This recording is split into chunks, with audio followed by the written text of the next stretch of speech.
Hello everyone and welcome to my YouTube channel genius expert. और आज हम लोग जो है alternative form of Charles law that is mathematical form देखने वाले हैं। चार्ल्स लॉ का ही मैथमेटिकल फॉर्म। तो दो फॉर्म्स जो है आपको रहता है बेसिकली यहाँ पर मैथमेटिकल एक्सप्रेशन में, लेकिन एक जो है आपको बहुत ही लंबा चौड़ा है, ठीक है। तो वो तो एग्ज़ाम में आपका लिखना बहुत ही मुश्किल होगा, but it can be done. लेकिन ये जो है आपका ये दूसरा फॉर्म है, इसको हम लोग देखेंगे, ठीक है। तो यहाँ पे सबसे पहले हम लोग क्या लेते हैं, हम लोग यहाँ पे लेते हैं एट जो भी आपका वी नॉट है जैसे, ठीक है। तो यहाँ पे एक वी नॉट लेंगे हम लोग। क्यों ले रहे हैं, क्या ले रहे हैं, पता चलेगा। Let V naught be the volume of given mass of gas at 0 degree C. 0 degree C पर हमने वी नॉट को माना है। इसके बाद हमारा देखिए यहाँ पे जो टेम्परेचर आता है हमारे पास, when the temperature is increased, जब हमारा टेम्परेचर इंक्रीज होगा, increased to T degree C, ठीक है। T डिग्री सी हम लोग कुछ मान रहे हैं, ठीक है। एक्स मान सकते हैं, बी मान सकते हैं, ए मान सकते हैं, कुछ भी। तो यहाँ पे हम लोग टी माने हैं, टेम्परेचर चुकी है इसलिए दिखा दिए। ये जो वॉल्यूम होगा हमारा, वॉल्यूम जो कि आपका इंक्रीज करेगा, ठीक है, ये भी इंक्रीज करेगा। टेम्परेचर को हम लोग बढ़ाएंगे तो क्या होगा, वॉल्यूम इंक्रीज करेगा। गैस है, गैस में क्या होगा, इंटरमोलिकुलर स्पेस जो है ज़्यादा रहता है, ठीक है। फोर्स ऑफ अट्रैक्शन कम होता है, और जैसे ही हम लोग टेम्परेचर इंक्रीज करेंगे वो और दूर दूर भागेगा। तो यहाँ पे वॉल्यूम जो होगा आपका हम लोग मान लेते हैं वीटी, ठीक है। तो अकॉर्डिंग टू चार्ल्स लॉ क्या बोलता है, अकॉर्डिंग टू चार्ल्स लॉ, यहाँ से देखिए ये जो है ये आपका फर्स्ट वाला को प्रूफ करने से मतलब यहाँ पे आता है, ठीक है। और वैसे भी ये जो चार्ल्स लॉ है ये आपका वो दिए थे फॉर्मूला, कौन दिए थे फॉर्मूला, तो चार्ल्स लॉ, चार्ल्स दिए थे। अकॉर्डिंग टू चार्ल्स लॉ क्या होगा, यहाँ पर जो वीटी होता है, VT that is equal to V naught plus V naught by 273। 273 आपको पता है ना ये क्या है आपका, ये है 273 डिग्री सेल्सियस और फ़ारेनहाइट। तो ये है आपका फ़ारेनहाइट में, है ना, ठीक है। तो ये फ़ारेनहाइट में है या केल्विन में है, ये सब आपको समझना पड़ेगा। तो यहाँ पे अब आपका इंटू टी, जाहिर सी बात है, देखिए 273 और 313 माइनस कीजिए, ये क्या है आपका, ये आ गया ज़ीरो, ये हो गया आपका, माइनस करेंगे ना बेसिकली, तो ये बड़ा से छोटा करेंगे आप, 313 273, तो यहाँ से आ गया जीरो, यहाँ से आप माइनस कीजिएगा तो यहाँ पे आ जाएगा जो 1, ठीक है, 180। तो ये हो गया आपका फ़ारेनहाइट के लिए, ओके। तो अब देखिए यहाँ पर आपका ये जो है फॉर्मूला होता है। तो अब यहाँ से आपका जो है बेसिकली ये कैसे कैसे क्या लिए वो समझ में आया। अब यहाँ पे हम लोग क्या करेंगे, इसी में हम लोग जैसे क्या कर सकते हैं, यहाँ पे देखिए 273, इसको हम लोग और दूसरे तरीके से क्या लिख सकते थे, पहले ये देख लीजिए। तो यहाँ पे वी नॉट ले लेंगे कॉमन, जैसे कि आपका ये 273 ये ऊपर जाएगा ना, तो हम लोग क्या कर लेंगे, वी नॉट कॉमन मान सकते हैं। तो यहाँ पे क्या अंदर आएगा, 273 प्लस टी बाई 273, और ये हो गया। तो यहाँ से आपका ये आया, ये वी टी आ गया, ठीक है।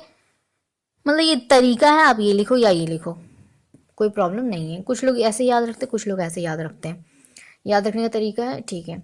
तो यहाँ से देखिए 273, अच्छा ये हम बताए थे फ़ारेनहाइट में, ये केल्विन में, इसका आंसर क्या मिला आपको, या सेल्सियस में, हम बोले थे फ़ारेनहाइट, तो क्या हम सही बोले थे, नो नो, ये केल्विन में है ना। हम अभी आपको माइनस करके भी दिखाए, माइनस कर रहे थे 180 ऐसे कुछ आ रहा था, है ना, पॉइंट में हालांकि वो आता है। तो 273 plus T equals to T के हो गया केल्विन में, टेम्परेचर को ले रहे हैं, यही होता है ना आपका, यही होगा आपका, अच्छा ऑन द केल्विन स्केल लिख सकते हैं यहाँ पे, ऑन द केल्विन स्केल। हम लोग पढ़े हैं ना डिग्री C इक्वल्स टू, जैसे डिग्री के लिखते हैं ना हम लोग, K equals to 273 plus degree C। ठीक है, ये लिखते हैं तो केल्विन में है, और इसको हम लोग क्या किए हैं, सेल्सियस से जोड़े हैं, केल्विन में टेम्परेचर में चेंज हो गया है। वही चीज़ तो यहाँ पे भी लिखे हैं। ये T क्या है, ये सेंटीग्रेड में है आपका। ये देखिए 0 डिग्री C, यहाँ पे सेंटीग्रेड, T डिग्री C। चलिए इसको यहाँ पे लिख देते हैं, इस तरह समझ में आएगा आपको। वही चीज़ तो है, कुछ है अलग क्या, नहीं है, नहीं है। ठीक है, तो ऑन केल्विन स्केल एंड आपका जो 273 जो होगा, ये आपका क्या हो गया, T0। ठीक है, 0 नहीं है, मतलब T0 बोलते हैं हम लोग, T0। ठीक है, अच्छा, तो यहाँ से अब आपका क्या होगा, VT जो आ जाएगा, VT, ये V होगा बड़ा और T होगा सबस्क्रिप्ट में, तो VT इक्वल्स टू क्या आ जाएगा हमारे पास, V0T, और ये T होगा कैपिटल का चूंकि, तो V0T बाई आपका हो जाएगा T0। ठीक है, और इसी को हम लोग अदरवाइज लिख सकते हैं दो तरीके से, VT बाई हम लोग लिख सकते हैं V0 equals to T by T0। दोनों बात एक है, यहाँ से वही ना आया, ये VT है, ये VT रहा, ये V0 है, ये V0 रहा। अच्छा, यहाँ पे देखिए ये जो है V0, ये जो T है आपका, ठीक है, तो ये जो T है दैट इज दिस T के हम लोग टेम्परेचर केल्विन माने हैं, डिग्री K इक्वल्स टू इतना होता है। तो ये कैसे आया, V0 है into T by T0। T0 तो हमारा यहाँ पे कुछ है क्या, T0 नहीं है यहाँ पर, ये है क्या, ये क्या दिख रहा है आपको, ये T0 क्या है आपका 273 यहाँ पे रखेंगे, 273 आ जाएगा। यहाँ पे हम लोग आएगा ये वाला चीज़, इसके जगह पे हमने T0 माना, और क्या आ गया 273 प्लस T, दैट इज हम लोग माने हैं T को, मतलब ऐसे समझिए ना, यहाँ पे T जो हो गया आपका T equals to 273 plus T। ठीक है, यहाँ पे इसको जगह ये रखे, इसको जगह ये रखे। ठीक है, अब आपको क्लियर है ना, अब कोई कंफ्यूजन नहीं होगा। ओके, ठीक है, ये हम उसको यहाँ पे नीचे ले आए, और ये एज इट इज़ रहा, वही चीज़ यहाँ पे भी लिखा हुआ। ठीक है, तो ये लिखना ज़रूरत नहीं है, ना इसको ज़रूरत है लिखने का, लेकिन हाँ ये लिखना, ये ज़रूरत हो जाएगा, ये बहुत ज़रूरी हो जाएगा, क्योंकि ये फॉर्मूला फिर आप कैसे लिखेंगे, ये वाला लिखना पड़ेगा तभी ये आएगा। ठीक है, और ये लिखना बहुत आसान है ना, ये आपको पता है, एलसीएम लेंगे आप और यहाँ कॉमन लेंगे तो आपका ये आएगा।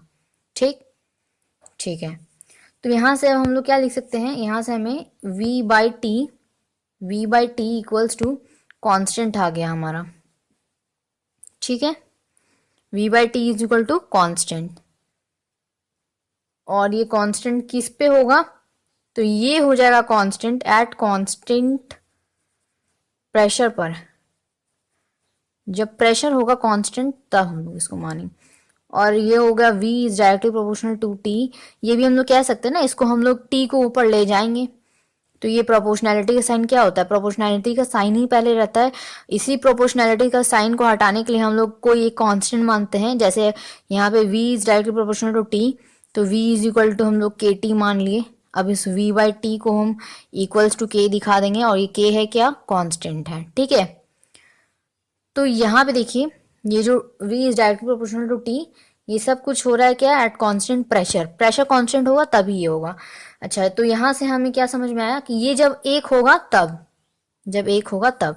ठीक है, अगर हमें पास दो दिया हो, ठीक है, दो वॉल्यूम दो टेम्परेचर हो, क्या करेंगे, जब हमारे पास दो दो होगा, दैट इज अगर हम लोग मान लेते हैं यहाँ पे लेट, छोटा सा पार्ट है, let T1 P1 and P2 T2 is given at constant pressure, ठीक है, एट कांस्टेंट प्रेशर क्या हो जाएगा उस वक्त हमारा, तो P1, अच्छा प्रेशर को हमने कांस्टेंट माना है, यहाँ पे V होगा ना, यहाँ पे V हम लोग मान रहे हैं V1, और यहाँ पे हो गया आपका V2 और T2। कांस्टेंट प्रेशर तो यहाँ पे है, ठीक है। तो अब यहाँ पे आपका क्या हो जाएगा, यहाँ पे आपका हो जाएगा दैट इज हम लोग बोल सकते हैं V1 बाय आपका हो जाएगा T1 इक्वल्स टू हो जाएगा V2 बाय हो जाएगा T2, ठीक है। तो ये हो जाएगा आपका 2 के लिए, ठीक है, at constant mass and pressure. यहाँ पे ध्यान रखिएगा, यहाँ पे क्या लिखेंगे आप, at constant mass and pressure, ठीक है। तो ये हो जाएगा आपका, ठीक है। आई होप कि आपको समझ में आया होगा।